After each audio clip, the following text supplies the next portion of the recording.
Into the Uncanny, written and narrated by Danny Robbins.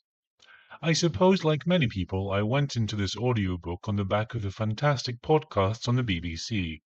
I was hoping for more of the same, and I suppose in a way we do get that, but it's really not as good. As some other people have written, this would have benefited from an editor, or a better editor. There is so much repetition here. He really labours the point in some places, going round and round in circles, saying the same things in different ways.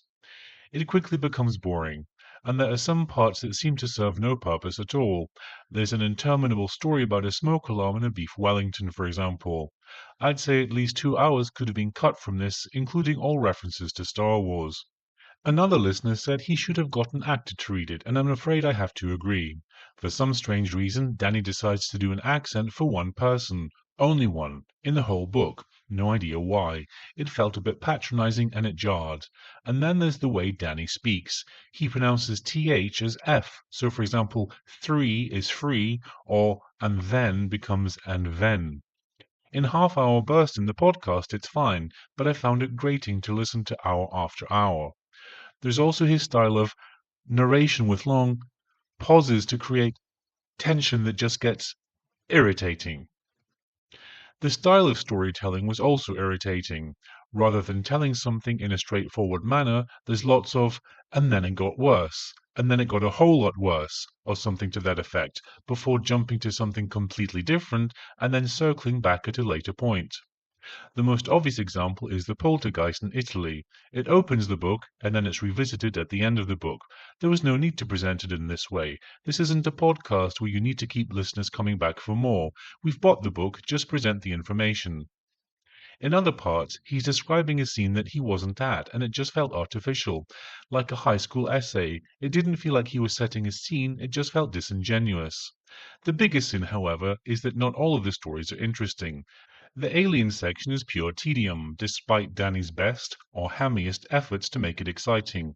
While the alien section is the worst, there are other stories that really don't do much. Another big problem is that the book doesn't feature the input of Kieran O'Keefe and Evelyn Hollow. It's not just that their believing or skeptical opinions are missing, but I miss their actual voices, relieving us of the tedium of listening to Danny for hour after hour.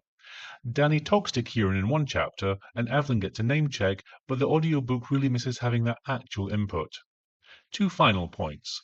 The audiobook has a few sections where Danny makes a mistake and then rereads a line. I noticed it in 3 places. This should have been picked up by Penguin before being released. And lastly, there's a lot of swearing in parts. It was quite a surprise, and it doesn't add anything. Maybe he felt free of the confines of a BBC audience and so felt he could add it, but it really served no purpose for me. Overall, I did enjoy the book. There are some interesting stories, there are some interesting facts, and on the whole, Danny's style didn't irritate me all the time. Perhaps I should have treated it as a podcast and listened to each chapter on a different day. Listening to chunks that were hours long maybe wasn't the best idea. Put it this way, I don't feel like I've wasted a credit. Would I listen to another book written by Danny Robbins? Probably.